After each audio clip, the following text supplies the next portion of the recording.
Hi, everyone. Thank you so much for joining. This is Crypto Gordon Freeman with the 4th episode.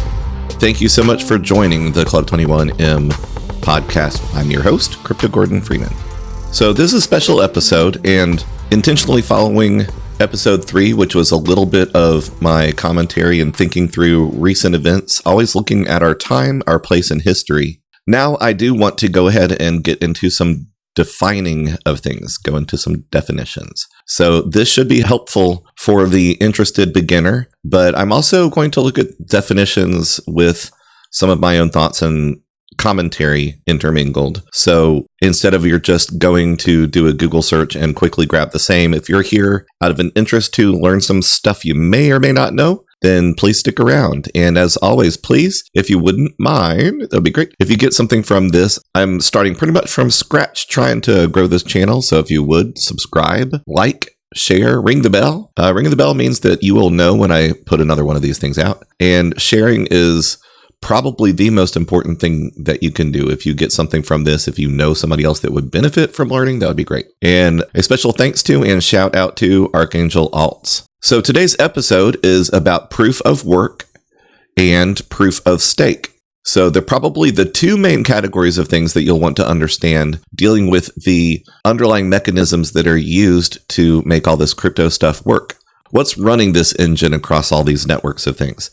So I'll let you know, full disclosure, Investopedia is a great site. They're not a sponsor, but I find that even though they're good for just straightforward beginner level introductory definitions of things, man, is it a qualitative and quantitative source. So I have no problem saying right up front, I love them to help with definitions of things. So I will have a link in the description to their pages on proof of work and proof of stake, and I'm going to be reading right from them. So here we go. Proof of work first. So you'll know proof of work because of Bitcoin, but it's not the only one. And we're going to, the reason that I want to start here as opposed to going through the entire list of defining all of the different crypto related things is that I always take a perspective of where we are in history. And the regulatory side of things is just going to continue to escalate. And as people make careless moves into pump and dump schemes, it's going to provide a cover for legislators to move heavier to clamp down on things that are a threat to centralized banking. And these schemes, whether you like them or not, the schemes that are used to cleverly overproduce money sources, lending sources, borrowing sources that ultimately devalue the base level currency, fiat currency. It's going down in value as they print more, but printing is only one of the major problems that are involved in the system. And there are some very, very, very, very clever people in cryptography who for years have been looking at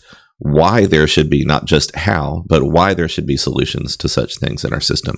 So proof of work is probably going to be the most under fire, I would say, equally matched to stablecoins, because they both come after the efforts of transferring our economies over to a digital-based fiat currency, meaning CBDCs or central bank digital currencies. So everything from money laundering to ransomware to electricity use are all valid concerns that have been there for 10 years, 11 years, 12 years. They're only really, really concerned about it now that we're post 2020 and the data collection phase of things is more necessary for governments to clamp down, and directly from the World Economic Forum to be able to instigate the Great Reset, which has been called 2030 Agenda for years before that, which has been called Agenda 21 for more than decades before that.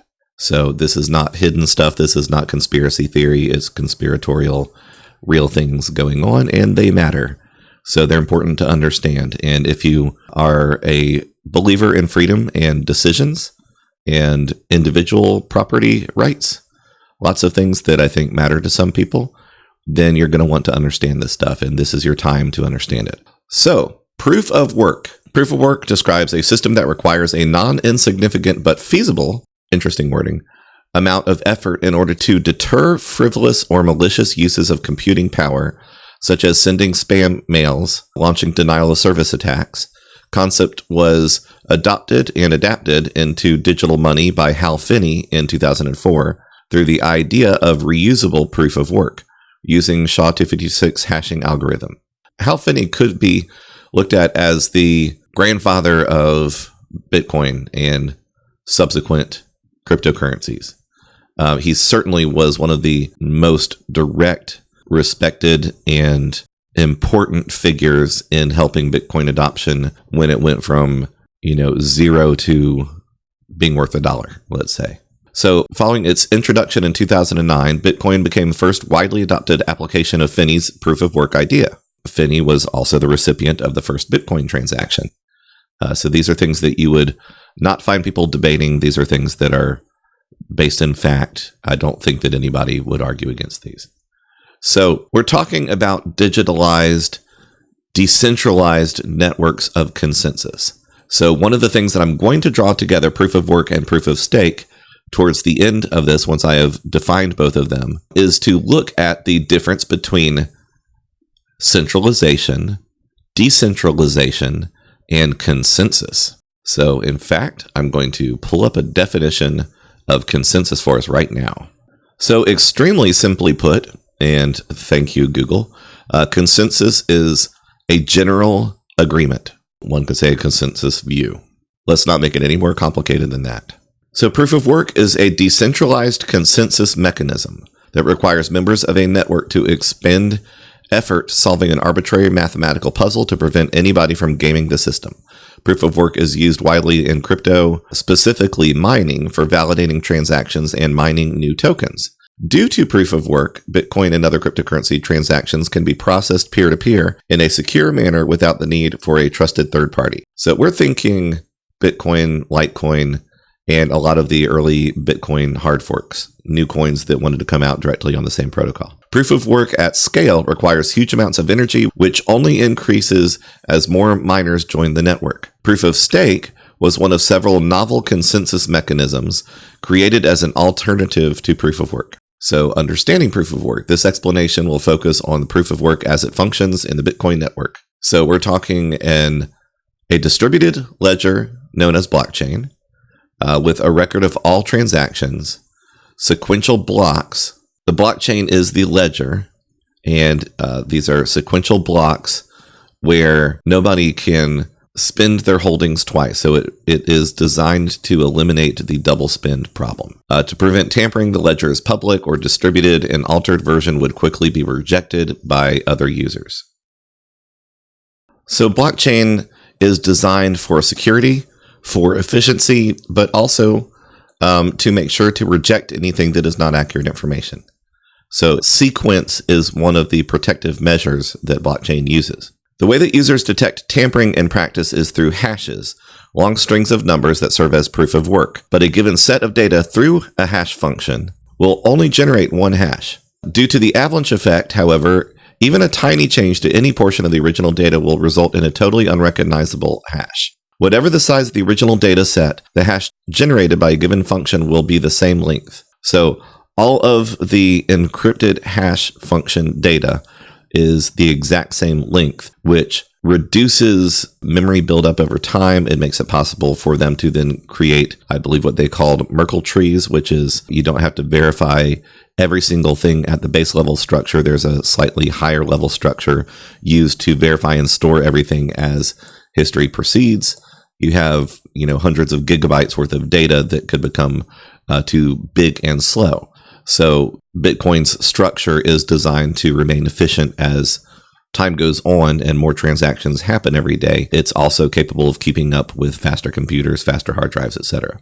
So the idea of work in proof of work is, this is all about validation. This is proving that transactions are the real deal and that they happened when it says that they happened. So people can't fake out the network. But it also needs to be at a set level of difficulty so that people can't unfairly weight the system against other people in the mining network. So think of it almost like a programmed fairness taking place. So a new block is being mined essentially every 10 minutes. Setting difficulty is done by creating a difficulty target for the hash. The lower the target, the smaller the set of valid hashes, and the harder it is to generate. In practice, this means a hash that starts with a very long string of zeros. So The very first use of proof of work was designed to be a solution to the early internet days' growing problems of spam email. So I guess in some ways we have Richard Hart to thank for this. I'm joking, but not really. Richard Hart was like the first. One of his claims to fame, which are true, is he is the first person to be sued for spam mail. So he doesn't hide it, and I think it's kind of funny. So you learn as you go, right? So I think that there's some technicalities you really don't need to know. You could learn about number used once, nonce, which is used to just help make sure that hashes work the way that they're supposed to do. But this is not everything you need to know to program your own proof of work. So on average, someone will generate acceptable proof of work every 10 minutes, but who it will be is anyone's guess.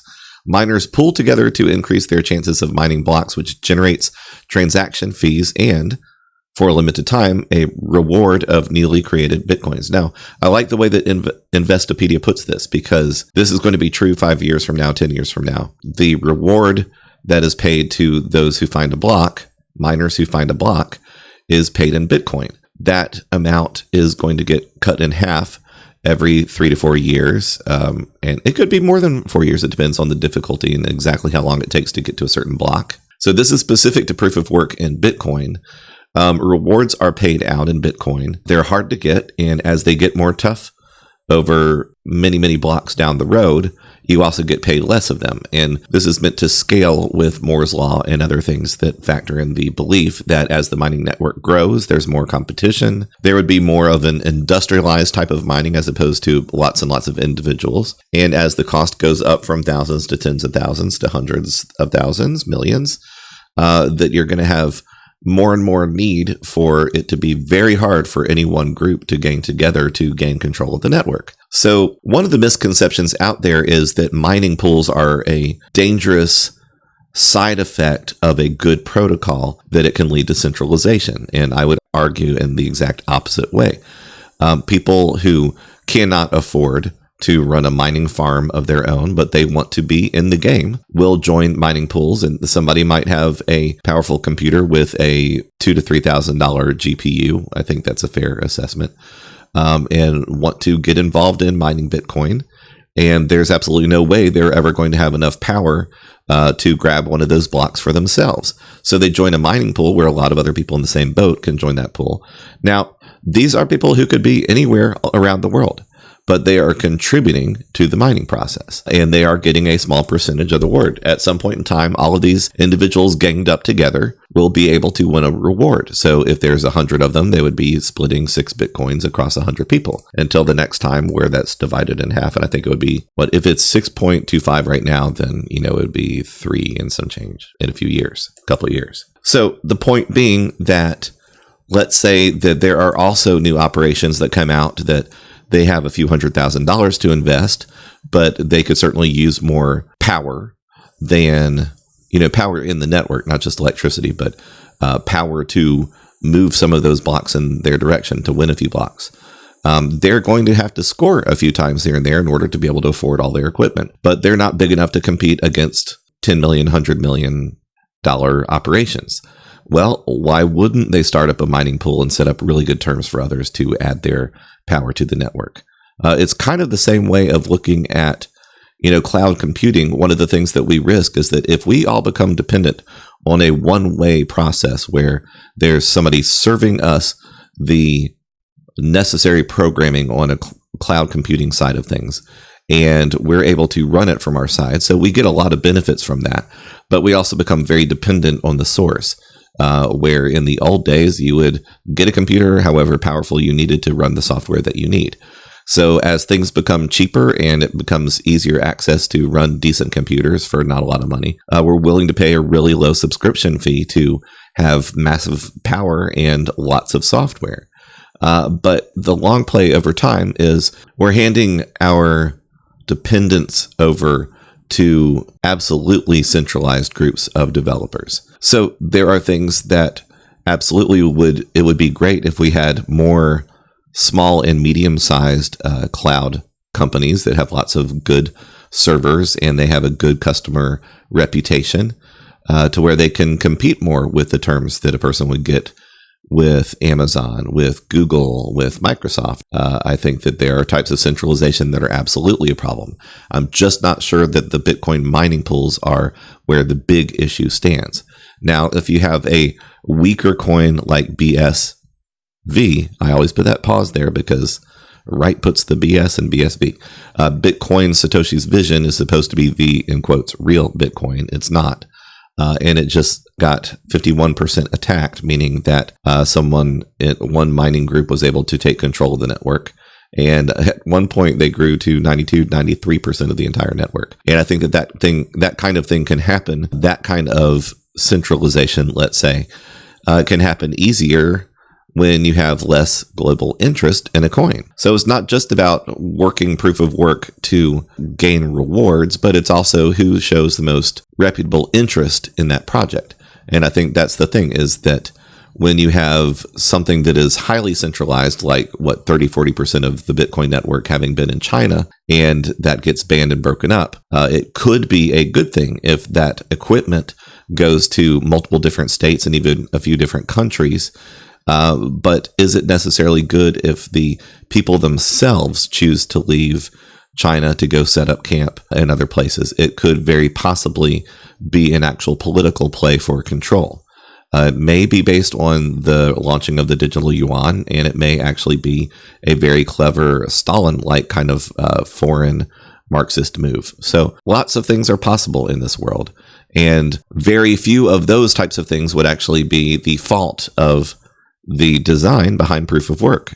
The math and the science are pretty darn good. So proof of work makes it hard to alter anything in the blockchain. And without going into the specifics of why that's difficult, a lot of the outsider looking in thought process of, well, couldn't somebody do this? Well, couldn't somebody do that? And then wouldn't that be a bad thing?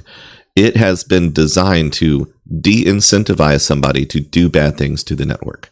Yes, there could be somebody that could gang up millions, tens of millions of dollars and do bad things to the network. And it's very likely that it just becomes exceedingly more costly to them to try to accomplish that. And then once they've accomplished that, they've essentially shot themselves in the foot to get no actual value out of it. So the main reasons that anybody would want to harm a huge, powerful proof of work network are things that would actually negate their purpose by accomplishing doing so. And eventually you would have a very quick move to consensus from everybody else who wasn't involved to reclaim the network. Proof of work requires a computer to randomly engage in hashing functions until it arrives at an output with the correct minimum amount of leading zeros. Stuff that you probably don't care about knowing a whole lot. And I think I've talked about some of this stuff. So a few factoids on proof of work. What does proof of work mean? Proof of work requires nodes on a network to provide evidence that they have expended computational power, which is the work, in order to achieve consensus in a decentralized manner and to prevent bad actors from overtaking the network. How does proof of work validate a crypto transaction? The work itself is arbitrary. With Bitcoin, it's SHA-256 hashing algos. The winner of a round of hashing aggregates and records transactions from the mempool. Mempool is where all the transactions are waiting to have somebody do something for them. Because the winner is randomly chosen proportional to the work that is done, it incentivizes everybody on the network to act honestly and record only true transactions. Why does crypto need proof of work? Because they are decentralized and peer-to-peer by design. Blockchains such as crypto networks require some way of achieving both consensus and security. So everybody in the network needs to agree on the same thing, and the network needs to be kept secure. So you have proof mechanisms like proof of stake, proof of burn, proof of a lot of different things. And we're going to specifically talk about proof of stake as a comparison. As we shift over to the definition of proof of stake is a consensus mechanism that randomly assigns the node that will mine or validate block transactions according to how many coins that node holds. The more tokens held in a wallet, the more mining power is effectively granted to it. While PoS, proof of stake, is far less resource intensive, which environmentalists, ESG concerned folks would prefer, It has several other flaws, including a greater chance of a 51% attack in smaller altcoins and incentives to hoard tokens and not to use them. Okay, very important things because, first of all, one of them deals with security and centralization, and the other one deals with the actual economics of the flow of the coins that could be generated from proof of stake. So now let's dig deeper into proof of stake. What is it? Proof of stake, it states that a person can mine or validate block transactions according to how many coins they hold. This means that the more coins owned by a miner, the more mining power they have. So now, just in general, if you think of cryptocurrencies as being things that people like who maybe starting off are computer nerds, people who are slightly anti-government, maybe people who just don't trust government, people who saw the dangers that happened from the 2008 housing crash crisis stuff, not a big fan of banks too big to fail type stuff, people who may be often libertarian or even anarcho-economist centric people, people who believe in personal property rights, personal freedoms, basically leave me alone and I can do anything unless I cause harm to others, in which case reel me in type of mentality. And I think a lot of these things are consistent with what motivates people to get involved in crypto. There's also a lot of people that are in crypto just to make a lot of money. And unfortunately, the wise outlive most of the coins that are pump and dump scams or just items that are made with very little value attached for the purpose of making a lot of money quickly. But wisdom would say that good things are worth the effort, that good things are tough to accomplish and often take time, and that being shrewd and intelligent in your field and focusing on things that you enjoy and are good at will eventually pay off better than anything that was attained too easily and too quickly. I think these are fair assertions to things. So a lot of people that are old school proof of work are very concerned about things like not just 51% attack for security reasons to a network, but 51% attack in that the network could be operating correctly and a valid investment, a valid resource, a valid technology, but they would tend to not trust those who are majoritively in charge. The other area that I think is a very valid concern, in fact, it was brought up today on the 27th of July in a committee dealing specifically with cryptocurrencies in our Congress. And one of the valid things that was brought up is that there should be a little bit more understanding and thus concern about the miners. And I think that all of us should be willing to agree that we need to know the who behind the process. The thing is that it's not nearly as hidden or anonymous as many would pretend. So I'm sorry, but if there are, we are deep enough into the stages of proof of work, which is really the one that's going to be under fire through all of this, that the significant coins require significant investment and electricity use in order to mine and win Bitcoins. Okay, so you're not hiding your $10 million mining farm in your basement and nobody has any idea that you're the one that's going to have 3% of the mining power. It does not work that way. 5 years ago, 6 years ago, it was much easier for somebody to over-invest in a segment of the Bitcoin mining process. And there are very few companies that were a concern compared to any of the concerns that would be more like, what countries do we trust?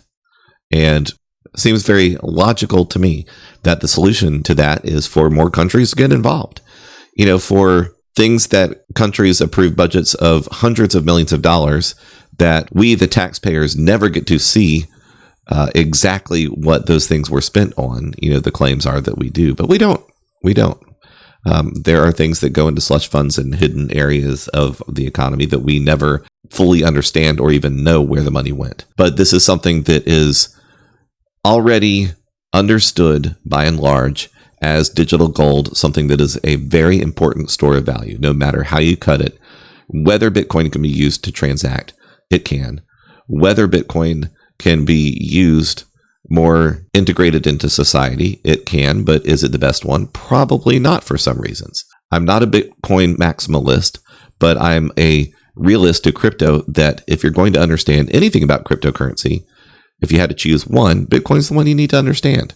Ethereum, there's a good argument to say that maybe you need to know more about Ethereum than Bitcoin, but I don't think we're quite there yet. So anyway, speaking of which, Ethereum is going to be the most popular proof of stake when they shift over to Ethereum 2.0. More about proof of stake. So just all of that segue to say that consensus building and who controls the mining are at the center of a lot of people's concerns, and it should be. Proof of stake, cryptocurrency miners can mine or validate block transactions based on the amount of coins a miner holds. Proof of stake was created as an alternative to proof of work, which is the original consensus algorithm in blockchain technology used to confirm transactions and add new blocks to the chain.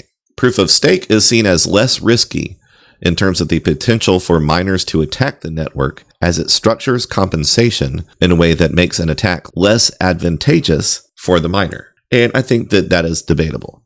I think that's the reason that proof of stake is seen as safer, less risky. But I think that when you have a personal cost, electricity, for say, cost of equipment, it is not a good incentive for you to attack the thing that can reward you for that cost. Whereas staking, the idea is that if it's the coins that you own that you're protecting, then you don't want to unfairly attack something by having more of the asset that is of value to you. We're kind of talking about the same thing.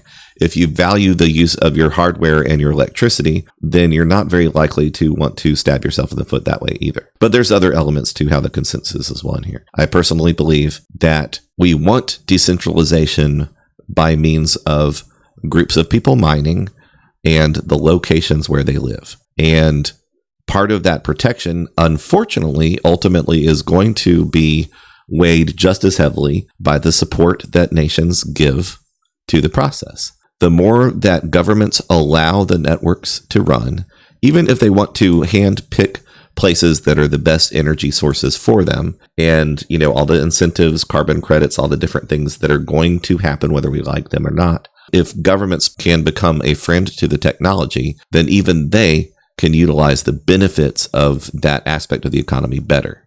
And I think that what we're going to find is that if CBDCs are not used for data collection, but rather used as the fluidity in and out of markets, then liquidity is not necessarily a bad thing. I personally have a natural distrust of why intentions behind. And I think that when the CCP is the one leading the way with the digital yuan, they're the first major CBDC that is working with tens of millions of people.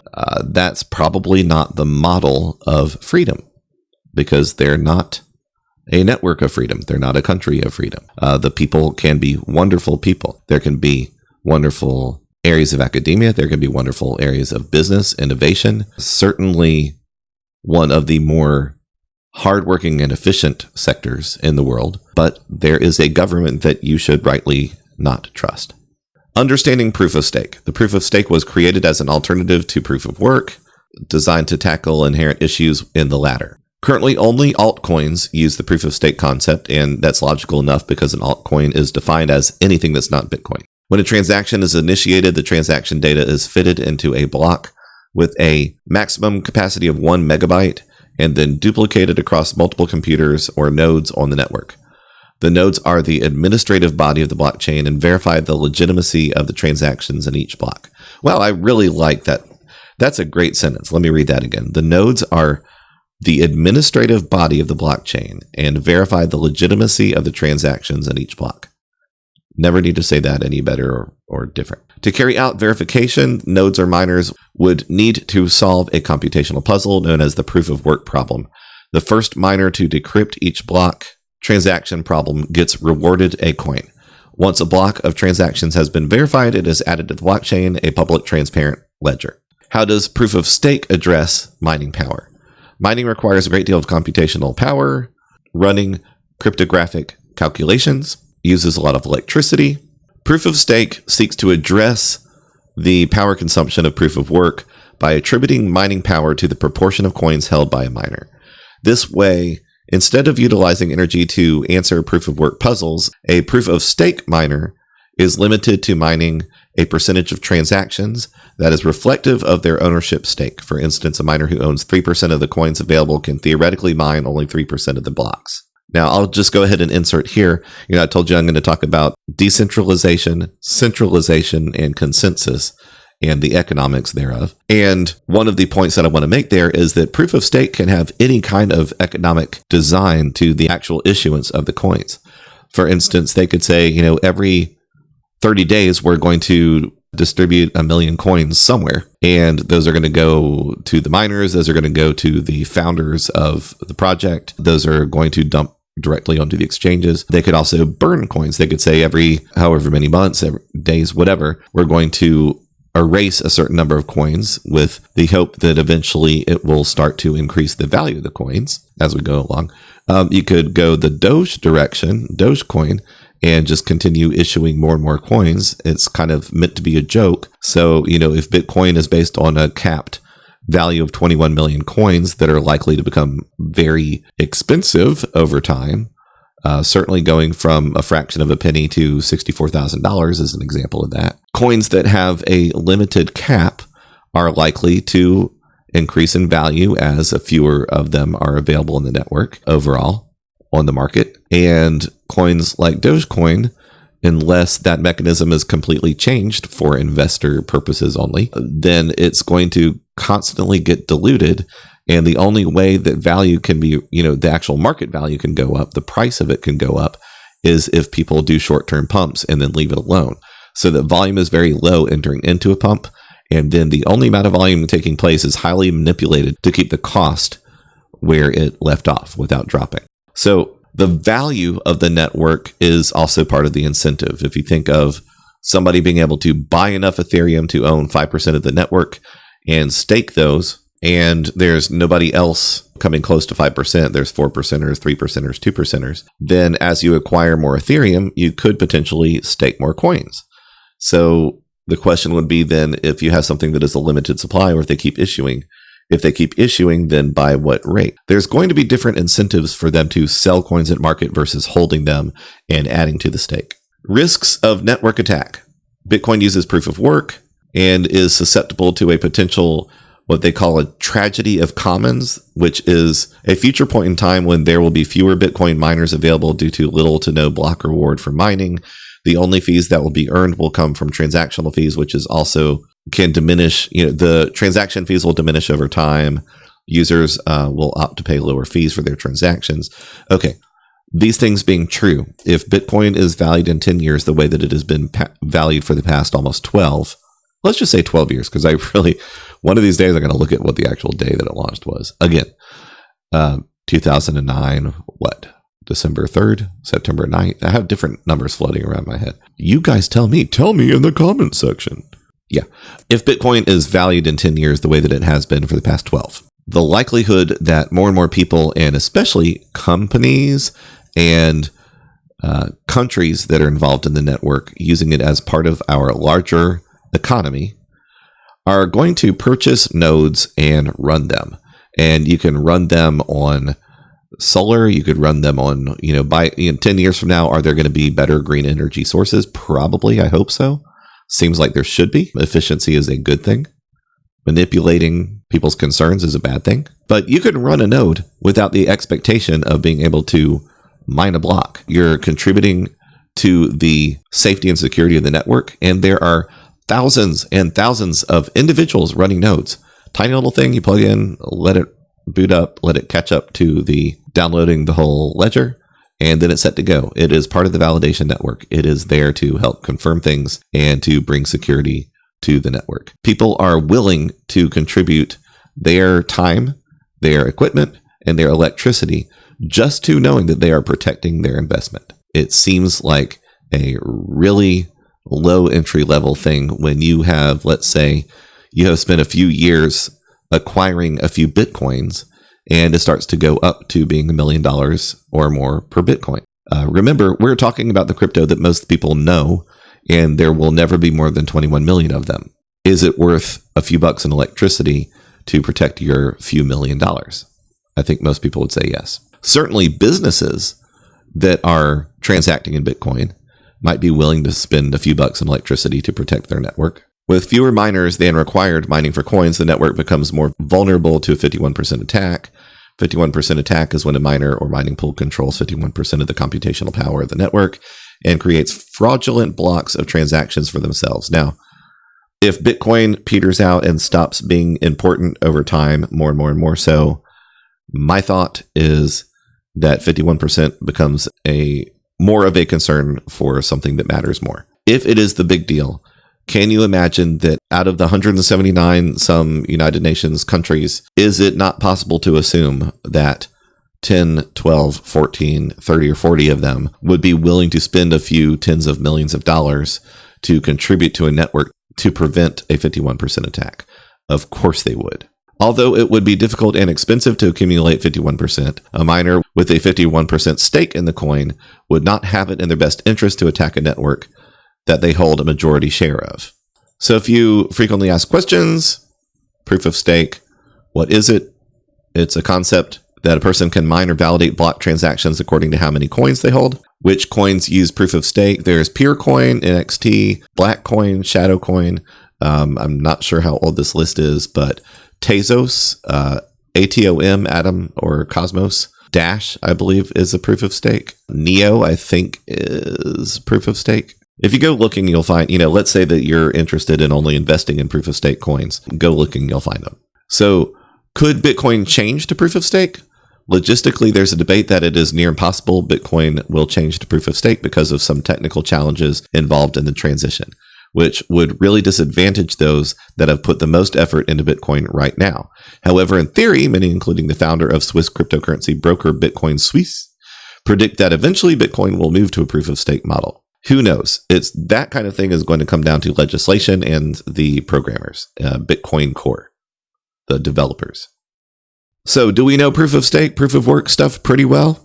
If you don't, I encourage you to just go out there and research. Don't give up on understanding this. There's lots of people doing beginner-friendly, very visual intro to type videos, and most of them do a pretty good job. But also, it's fascinating. Go get interested. This is interesting stuff. Speaking of which, you are listening to Crypto Gordon Freeman and the Club 21M podcast. This is episode 4.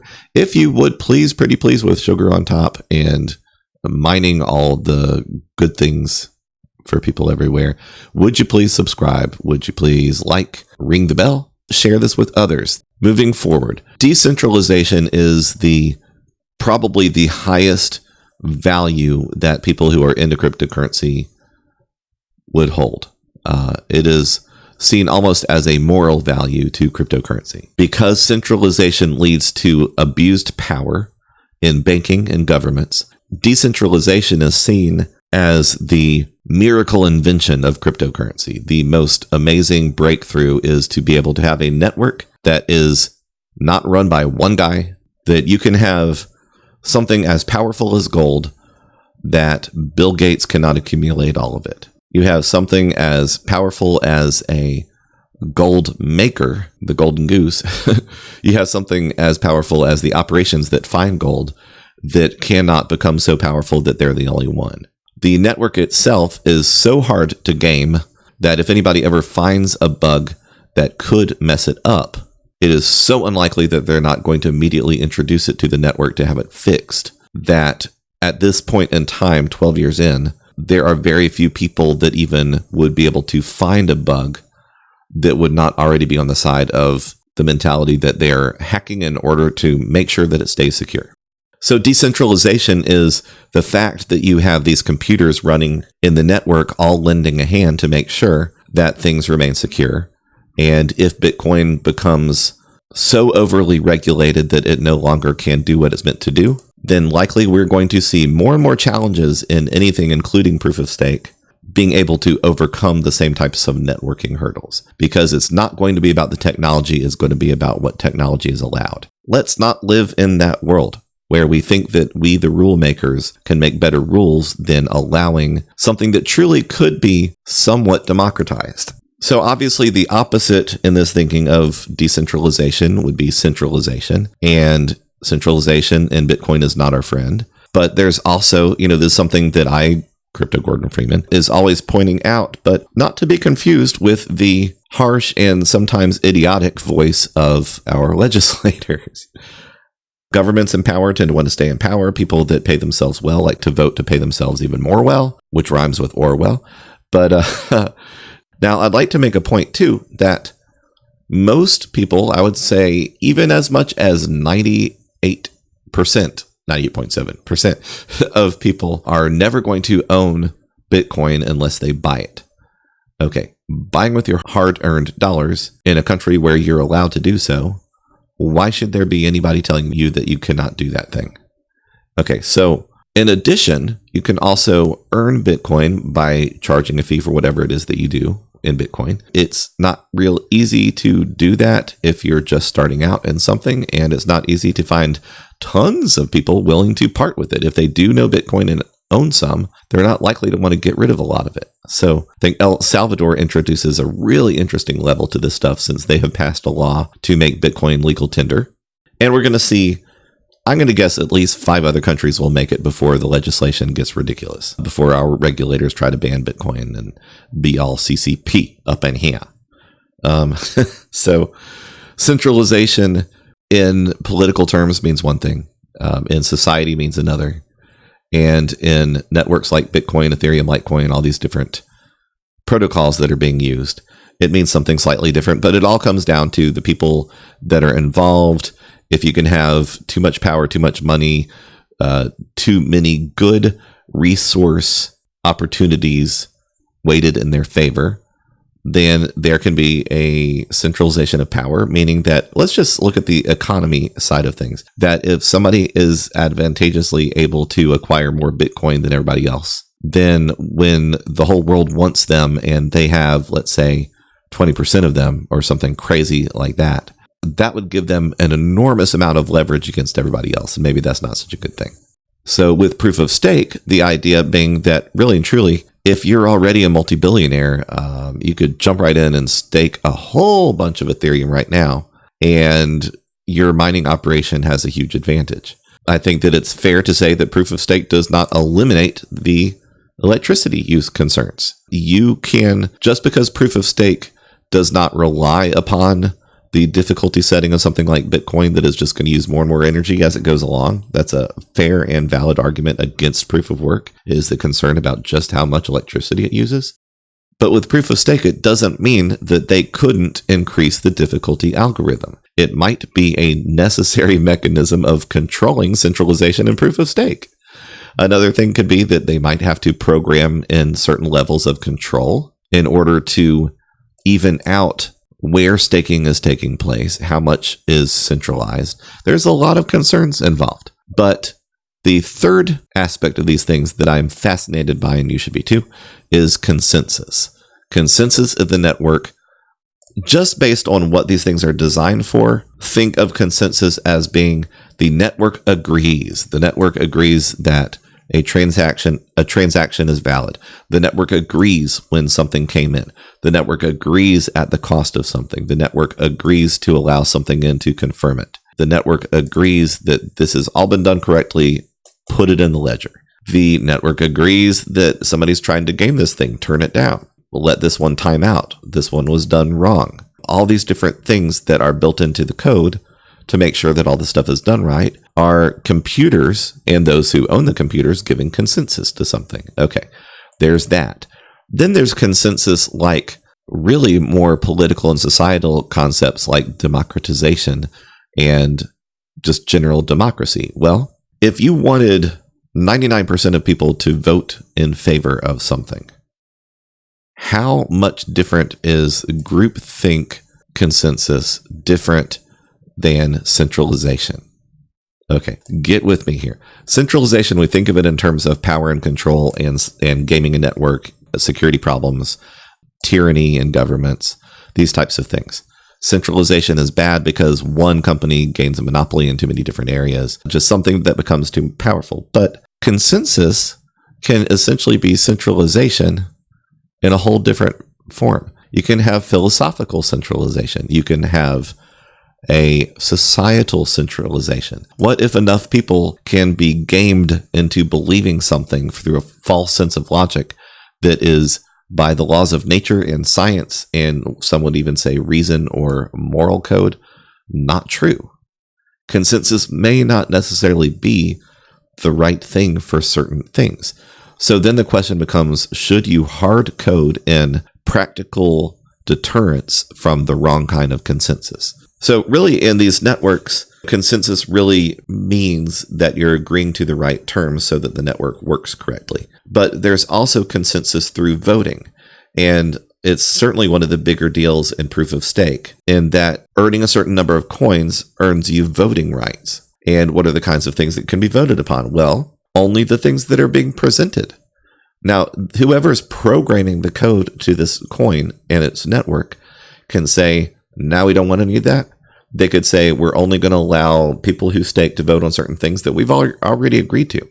And those things that we agree to, we can listen to user feedback. We can not listen to user feedback. We can say, you have a choice of A or B for things that you're allowed to stake and vote upon, that we're perfectly fine with A or B. We just want to know what you think.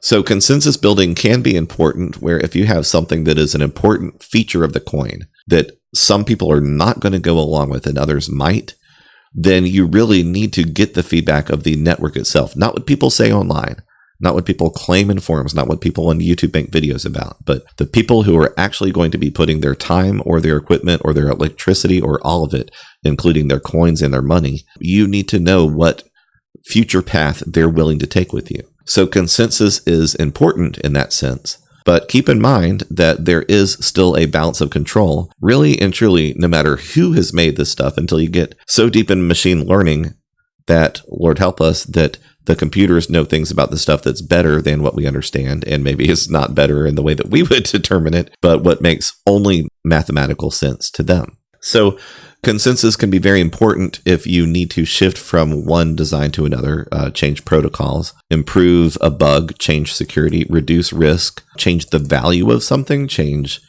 the lots of different principles. You need the network to agree with you. What happens if they don't? They can choose to soft or hard fork into something else. Ethereum versus Ethereum Classic is a perfect example of this. It's a classic version of this, where there was a terrible bug found and they had to roll things back and they made a bigger, better, stronger Ethereum. Some would say that they didn't like what they changed with Ethereum. So let's fix the thing that was a bug. Let's not change Ethereum to not have the bug and turn it into something that is slightly different. A lot of people like Ethereum Classic, which is much smaller, but people still mine it. And I don't see it going much in the direction of Ethereum, but they're trying to build things in Ethereum Classic that could compete with Ethereum, but I don't think so. I think part of the problem with that, I'm not going to go down that road too far, but one of the things is that if you want to compete with Bitcoin, don't call yourself Bitcoin Diamond, Bitcoin Black, Bitcoin Gold, Bitcoin Cash, Bitcoin, did I say Diamond? I don't know. If you want to brand something that's better than Bitcoin, you're not going to name your American car that you want to compete with Chevy, the Chevy Plus. So, don't give them the benefit of, free advertising that you're just stacking something new on top of. It's kind of stupid. Sorry. But all that to say is that we have examples where people within the network are, no, I'm not going to go along with that. And they decide to stay where they are and they don't join you in the network. And now you not only have a branding issue and technicalities that have two different things going in two different directions, but you potentially also now have competition. And now that regulators are so focused on the problem of the money that is working more efficiently in certain crypto systems, while there is risk, there is fraud, there is scam, there is ransomware, there is all this other stuff, very small fraction of the drug lord and money laundering issue that is thrown in there that is, 20 times worse in cash around the world, of course, because that's a lot harder to track and a lot easier to move around and launder. But as these things are a concern to lawmakers, they're going to be paying attention to all this stuff. And I think that we are getting very close to the time where, even though new projects are going to keep coming out, the scrutiny is going to happen more often and the rules are going to make it tougher for somebody to launch a new project. They're certainly not going to be able to operate outside of the laws as easily as they have many years back. But also, the governments are going to choose favorites. It's already happening. And I would argue that we, the people in the space who love the projects we love and we want to invest where our money goes. We don't mind more education at the government level, but we don't want more intervention. Very few people are begging for more regulation. In fact, the people that already have certain approval regulation, from a bank level, from seeking bank charters, from, for example, Kraken is going into the banking business, and they want to integrate their crypto right into your bank accounts, which is fantastic. That's where all this will end up anyway. It's just that the Wells Fargo's and Bank of America's and the HSBC, is that right? The large branch banks are going to want the small guys to not really get to corner that market until they also have the opportunity to do so. But you have things like Uphold, you have Coinbase, Kraken, Gemini, and PayPal that are allowing people to have direct purchasing power to crypto. And one of the things that you think about this is that you've already been KYC'd, know your customer, having to tell your name, your address, your social security, proof of banking stuff, have your bank account connected, be willing to fill out tax forms, all this stuff. So it's a very small step to just simply add cryptocurrency to those things. Most of the options out there are not going to be increasing diversity, they're going to be shrinking it. So you always run a risk that if you're the next Ethereum and you run into a bad bug and you have to change things and you have a hard fork of Ethereum Classic in your coins example, you have the classic version or the light version or whatever, and they do a hard fork, there's a very good chance that the governments are going to feel that they are entitled to make a judgment call on which one is the good one. And they can very well, even if it's not something that they can pass into law, they can certainly put pressure on places like Coinbase and Kraken and the others to say, we're going to be looking into this in case you're trying to decide whether to keep it listed or not.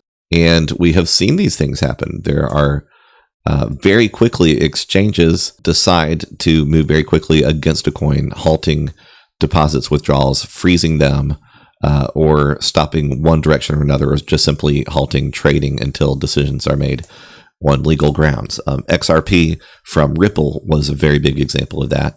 And this was sheer market manipulation. You cannot make an argument against it. The government timed something that had been going on for years, just when the market was picking up, just when it was beneficial to XRP. There is a real battle going on back and forth, and I'm not going to go into that deeper. But just to say that it's not like just the small coins are susceptible to getting phased out. The big ones can get hurt by this stuff too. So throw this into your understanding and your knowledge about decentralization and centralization, that the exchanges are not to be minimalized in that process. And there are centralized exchanges and decentralized exchanges. And if you're wanting to have more control as a government over markets, you're either going to phase out, make illegal, or require the same KYC AML of decentralized exchanges as you do centralized. I cannot imagine them just simply allowing decentralized exchanges to continue to exist. The only good upside to that is if they're just simply slow. If governments are just slow to make moves, the market can resolve market issues itself. But overall, cryptocurrency exchanges are about centralization. Now, it doesn't mean that you have all bad guys. It's not like it's all bad actors here. But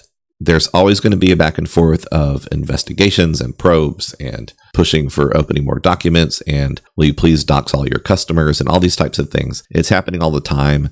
My opinion is it's kind of gross, but yes, that's my opinion. And I'm sure lots of people are going to tell me how unpopular and all the problems with that.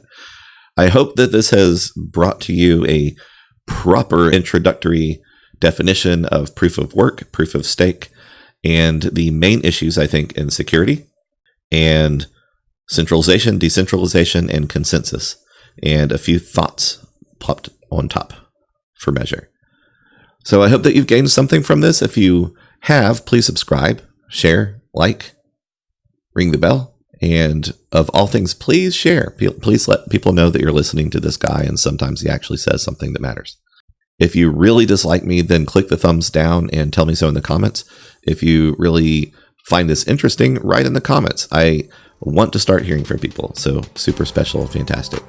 You'll see the links to the Investopedia pages in the description. Thank you so much.